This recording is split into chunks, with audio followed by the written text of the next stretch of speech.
Si tu souhaites multiplier un nombre par 10, par 100, par un dixième, par un centième, il est inutile de poser l'opération. Tu peux t'en sortir avec un simple calcul en ligne et l'utilisation d'un glisse-nombre. C'est ce que je t'explique dans cette vidéo, donc prends une feuille, un crayon, n'hésite pas à mettre cette vidéo sur pause pour te laisser le temps de chercher les calculs.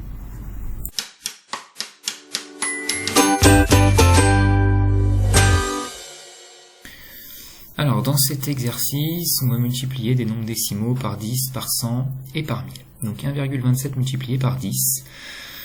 Je vais rentrer 1,27 dans mon glisse-nombre.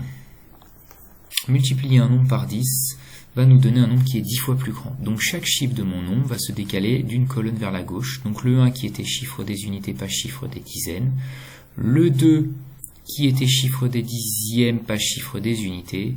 Et le 7 qui était chiffre des centièmes, pas chiffre des dixièmes. La virgule, elle, ne bouge pas. Et donc, j'obtiens 1,27 multiplié par 10 égale 12,7. Deuxième exemple, 7,9 multiplié par 100. À nouveau, je rentre mon nombre dans mon glisse-nombre. Je vais décaler chaque chiffre de mon nombre de 2 colonnes vers la gauche. Donc, mon 7 passe chiffre des centaines, mon 9 passe chiffre des dizaines. Je n'ai rien dans les unités, donc j'ai 0 unité. Et finalement, 7,9 multiplié par 100, c'est égal à 790.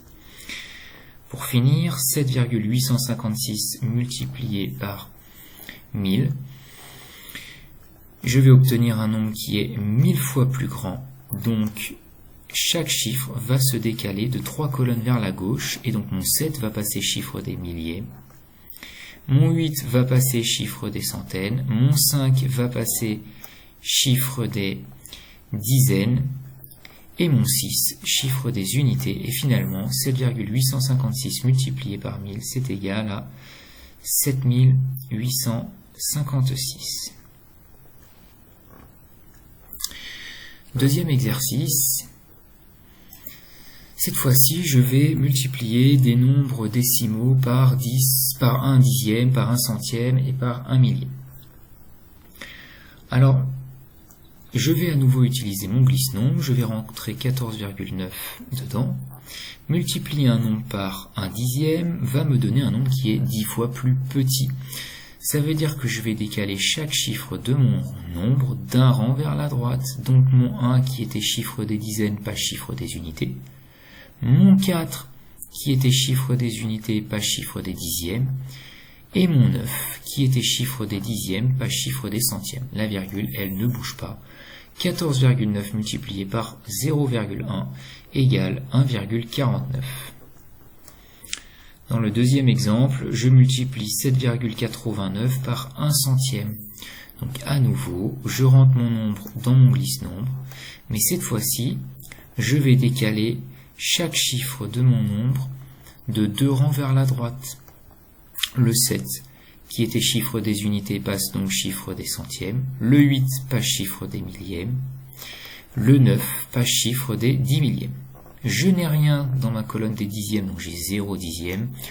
Je n'ai rien dans ma colonne des unités, donc j'ai 0 unité. Finalement, j'obtiens que 7,89 multiplié par 0,01 est égal à 0,0789 ou alors 789 10 millièmes.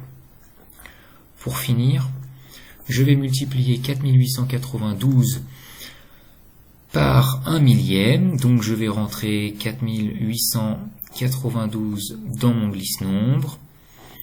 Cette fois-ci, je multiplie par 1 millième, donc je vais obtenir un nombre qui est 1000 fois plus petit, donc chaque chiffre va se décaler de 1, 2, 3 colonnes vers la droite, donc mon 4, qui était chiffre des milliers, pas chiffre des unités.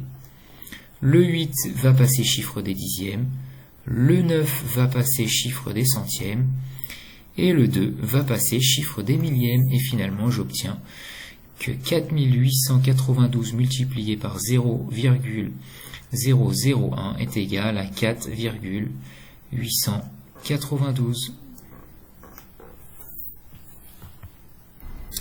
Et voilà, tu sais maintenant multiplier un nombre par 10, par 100, par un dixième, par un centième. Il ne te reste plus qu'à t'entraîner. Je te rajoute un petit glisse-nombre dans le descriptif de cette vidéo que tu peux découper et utiliser pour faire tes exercices. À bientôt.